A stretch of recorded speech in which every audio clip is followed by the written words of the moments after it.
ಅವರು ಅವ್ರ ಹತ್ರ ಇಟ್ಕೊಂಡಿದ್ದಾರೆ. ಬಹುಶಃ ಅವರು ಇನ್ನೂ ಸ್ಟಡಿ ಮಾಡಬೇಕು ಏನೋ ಅಂತ ಕಾಣಿಸುತ್ತೆ. ಒಂದು ವೇಳೆ ಅದನ್ನು ವಾಪಸ್ ಕಳಿಸಿ ಏನಾರ ಕ್ಲಾರಿಫಿಕೇಷನ್ ಕೇಳಿದ್ರೆ ಕೊಡ್ತೇವೆ, ಅಥವಾ ರಿಜೆಕ್ಟ್ ಮಾಡಿದ ಮೇಲೆ ಅದಕ್ಕೆ ಮುಂದೆ ಏನು ಮಾಡಬೇಕು ಅನ್ನೋದ್ರ ಬಗ್ಗೆ ಸರ್ಕಾರ ತೀರ್ಮಾನ ತಗೊಳುತ್ತೆ.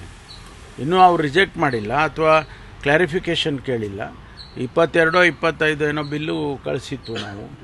ಅದರಲ್ಲಿ ಸುಮಾರು ಬಿಲ್ಗಳನ್ನು ಸೈನ್ ಮಾಡಿ ಕಳಿಸಿದ್ದಾರೆ. ಕೆಲವು ಮಾತ್ರ ಅವರು ಕ್ಲಾರಿಫಿಕೇಷನ್ಸ್ಗಳು ಕೇಳಿದ್ದಾರೆ. ಉದಾಹರಣೆಗೆ ಇಂಟರ್ನಲ್ ರಿಸರ್ವೇಷನ್ ಬಗ್ಗೆ ಕ್ಲಾರಿಫಿಕೇಷನ್ನು ಕೂಡ ಕೇಳಿದ್ದಾರೆ.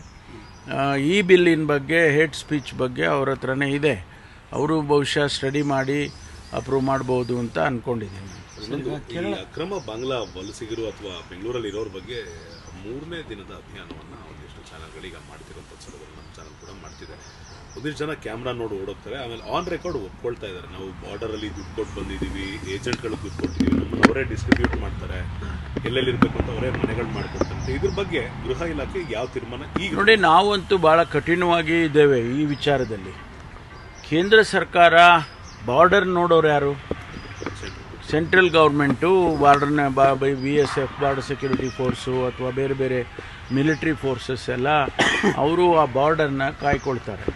ಅಲ್ಲಿ ಪೋರಸ್ ಆದರೆ, ಅಂದರೆ ಒಳಗಡೆ ಬರೋದಕ್ಕೆ ಅವಕಾಶ ಕೊಟ್ಟರೆ, ಅವರು ಹಣ ಕೊಟ್ಟು ಒಳಗಡೆ ಬರ್ತಾರೆ ಅಂತಂದರೆ ಅಲ್ಲಿ ಆ ಗಡಿ ಪ್ರದೇಶದಲ್ಲಿ ಸರಿಯಾಗಿ ಕೆಲಸ ಆಗ್ತಾಯಿಲ್ಲ ಅಂತ ಹೇಳಿ ಅನಿಸುತ್ತೆ. ಅದನ್ನು ಕೇಂದ್ರ ಸರ್ಕಾರ, ಡಿಫೆನ್ಸ್ ಮಿನಿಸ್ಟ್ರಿ ಇರ್ಬೋದು ಅಥವಾ ಬೇರೆ ಯಾವುದೇ ಏಜೆನ್ಸಿ ಇರ್ಬೋದು, ಅವರು ಕ್ರಮ ತಗೋಬೇಕು.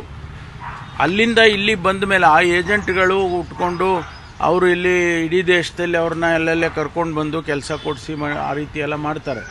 ನಮಗೆ ಇಲ್ಲಿ ಗೊತ್ತಾದ ಮೇಲೆ ನಾವು ಅವ್ರನ್ನ ಹಿಡ್ಕೊಂಡು ಡಿಪೋರ್ಟ್ ಮಾಡ್ತೀವಿ. ಈಗಾಗಲೇ ನಿನ್ನೆ ಇಲ್ಲ ಮೊನ್ನೆ ಕೂಡ ಸುಮಾರು ಜನರನ್ನು ನಾವು ಹಿಡಿದಿದ್ದೇವೆ. ಅವರನ್ನು ಈಗ ಡಿಪೋರ್ಟ್ ಮಾಡ್ತಕ್ಕಂಥ ಕೆಲಸ ಮಾಡ್ತೀವಿ. ಇಲ್ಲ, ದಿನನಿತ್ಯ ಪ್ರತಿಯೊಂದು ಪೊಲೀಸ್ ಸ್ಟೇಷನ್ ಲಿಮಿಟ್ನಲ್ಲಿ ನಾನಂತೂ ಸೂಚನೆ ಕೊಟ್ಟಿದ್ದೇನೆ.